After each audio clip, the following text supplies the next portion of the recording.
Leave her alone. The words cracked through the crystal-lit ballroom like a gunshot, sharp and unstoppable. 3 suited men lay groaning on the polished marble floor, overturned chairs scattered around them, champagne glasses shattered like fallen stars. In the center of it all stood a single father in a wrinkled gray shirt, his fists clenched, his chest rising and falling like a storm barely contained. Across from him, a young woman in a deep emerald gown held her hand to her heart, her eyes wide not with fear, but with disbelief.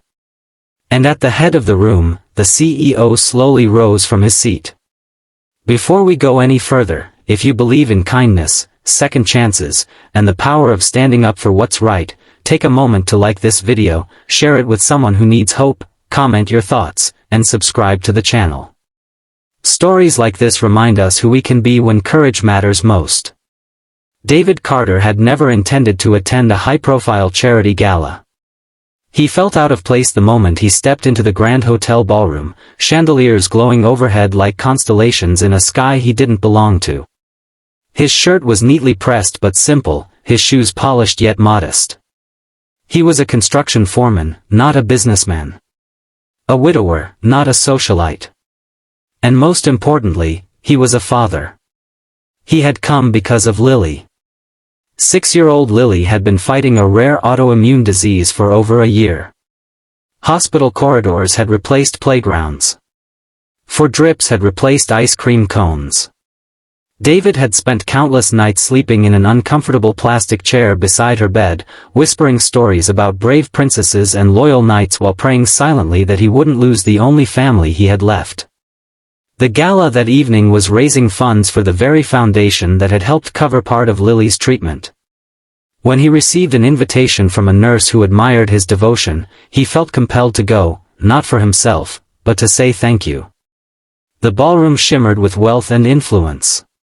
Women in glittering gowns moved gracefully between tables, men in tailored suits laughed over expensive wine. David kept mostly to himself, standing near the edge of the room, absorbing the spectacle like an outsider looking through glass. That was when he noticed her. She stood near the stage, radiant yet reserved, her emerald dress flowing elegantly against her frame. Her dark hair cascaded over her shoulders, and though her posture was poised, there was something uncertain in her eyes. David didn't know her name yet, but he recognized that look. It was the look of someone trying to be strong in a room where strength was measured by power and status. The evening had just reached its crescendo when the tension began. 3 intoxicated executives cornered her near a table, their laughter too loud, their proximity too close. At first, she attempted polite resistance, her smile strained. But as their persistence grew bolder, the air shifted. Guests nearby pretended not to notice. Heads turned away. Conversations continued. David felt something ancient and protective rise inside him. He thought of Lily. Of the world she would grow up in. Of the silent bystanders who let cruelty masquerade as charm. He didn't remember crossing the room. He only remembered the sound of his own voice, firm, unshaken. Leave her alone. The men laughed at first. Then one of them shoved him. That was their mistake. Years of hauling steel beams and carrying burdens heavier than grief had built strength into David's bones. But it wasn't just physical power that moved him. It was the memory of holding Lily's frail hand during chemotherapy, promising her that no one would ever hurt her while he was alive. That promise extended beyond blood. The first man swung wildly and missed. David blocked, countered, and sent him crashing into a table. The second lunged and was met with a forceful push that knocked him flat. The third tried to grab him from behind, but David twisted free, driving him down onto the marble floor. Gasps filled the room. Music stopped. Glass shattered somewhere in the chaos. And then silence. Security rushed forward but hesitated when the CEO himself stood. Richard Langston was a man whose name commanded boardrooms and headlines. He had built an empire from nothing, rising from poverty through relentless discipline and vision. His presence alone could quiet an entire room. He walked slowly toward David, his polished shoes echoing against the marble. The woman in emerald stepped back, her breathing uneven. David stood still, not defensive now, not aggressive, just steady. Ready to accept whatever consequences came.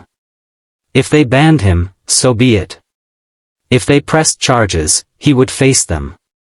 He had done what he believed was right. Langston's gaze moved from the men on the floor to David's clenched hands, then to the woman whose eyes shimmered with unshed tears. And when he finally spoke, his words froze the entire room. He said that in 20 years of hosting this gala, he had never seen a man risk everything to protect someone he didn't know. He said that power without integrity was worthless. He said the 3 executives would be terminated effective immediately. A collective breath seemed to release at once. But Langston wasn't finished. He turned to David and asked why he had really come. David hesitated, then spoke quietly about Lily. About hospital bills and sleepless nights. About how the foundation had helped when hope was thin. He didn't ask for anything. He simply explained. The CEO's expression softened in a way few had ever seen. He announced that Lily's medical expenses would be fully covered from that night forward. Not as charity, he clarified, but as an investment in the kind of world he wanted his own grandchildren to inherit. A world where men stood up when others stayed silent. Tears slipped down the woman's cheeks. The guests who had turned away earlier now looked ashamed. As the evening settled into stunned reflection, David felt something shift inside him. For months, he had felt small against the enormity of life's hardships. That night, he realized that courage doesn't require wealth or status. It requires heart. In the weeks that followed, Lily's treatment improved. The foundation's expanded funding allowed more families to receive help. The woman in emerald, whose name was Sophia, later joined the board to advocate for safer corporate cultures. And David returned to his construction site, still wearing simple shirts, still waking early, but carrying a quiet dignity that no one could take from him. Because sometimes the bravest words aren't shouted in anger. They're spoken in defense of someone else. And sometimes, one act of courage can change more than a single evening. It can change a future. If this story touched your heart, please take a moment to like, share, and comment below. Your engagement helps stories like this reach more people who need to be reminded that goodness still exists. And before we end, I have a special request.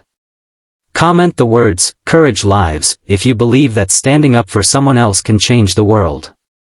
David never sought recognition. He only sought to protect.